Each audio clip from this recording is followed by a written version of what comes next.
On November 11th, 1918, 7 men had an idea, and their leader was this man, Saad Zaghloul.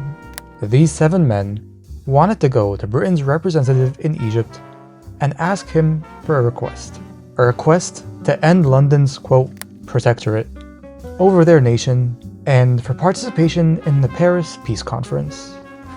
The British, though, had a simple response: no.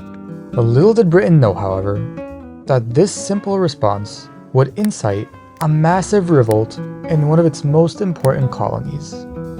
A revolution that would force it to come to terms with its new, post-World War I reality. This is episode 8 of Egypt's recent history. Last episode, the First World War happened, which for Egypt was the culmination of 3 decades of British occupation, so you'll find it in the description. As for the 7 men who made their appeal to the British, they were known as the Wafd, which translates to the delegation. And their leader was someone who, as a young man, participated in the Arabi Revolt of 1882, which we saw in episode 4. And that man was Saad Zaghloul. Zaghloul saw the Arabi Revolt and lived through everything else since then, including decades of British occupation, the Dinshuai incident, the rise of certain nationalist movements, the dethroning of Khedive Abbas Helmi, the First World War, and now this. In response to Zaghloul's requests, the British arrested him and his colleagues and exiled them to Malta, a decision that would prove to be a massive mistake. As this book says, in March of 1919, when Egyptians heard the news of Zaghloul's arrest and exile, they weren't exactly happy.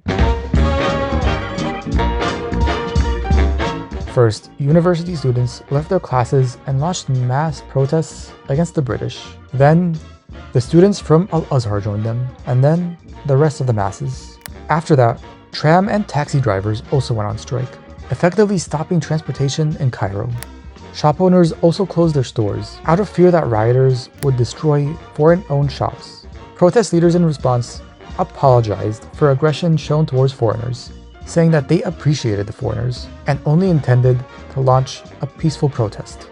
As more people went on strike and joined in, the whole city would basically come to a stop. The lawyers stopped work, more shopkeepers closed their doors, and even women came out, challenging gender norms, and joined in on the protests. And these protests weren't limited to just Cairo. They spread to cities all across the Delta and Upper Egypt, basically engulfing the entire nation. Even smaller towns and villages saw action. In Egypt's farmland regions, both in the Delta and in Upper Egypt, farmers, or the Fallahin, cut railway, telegraph, and telephone lines, effectively cutting communication all across the country. The British, meanwhile, tried to crack down on the protests, at times violently, using live ammunition against peaceful protesters. Saad Zaghloul and the Wafd, though, were able to mobilize so many people, which only made things harder on the British. Egypt, as a colony providing money and resources for the British Empire, effectively stopped working. And this was at a time when Britain was facing trouble in other parts of the world, including Ireland, India, Iraq, and Turkey. Ultimately, the British would have to give in. Saad Zaghloul was freed and allowed to go to Paris. So 2 years after 1919, it was the year 1921. After 2 years of diplomacy, the British didn't give much. And at that point, they had the genius idea of exiling Saad Zaghloul again. Unsurprisingly then, another wave of protests began. The protests took 2 forms, however. There was a continuation of the peaceful protests, which included things like boycotting British goods, but there were other groups who chose to target British military installations and military officers, and even attack some Egyptian politicians who were accused of working with the occupation. As for the British, meanwhile, they would continue to crack down and arrest members of the Wafd Party. But every time that a group of Wafdist politicians were arrested, another group would come in, take their place, and continue the job. In the end, the situation was untenable. In 1922, Britain recognized Egypt as a sovereign and independent nation. The Sultanate of Egypt was abolished, and in its place, the Kingdom of Egypt was established, with former Sultan, now King Fuad I, being the leader.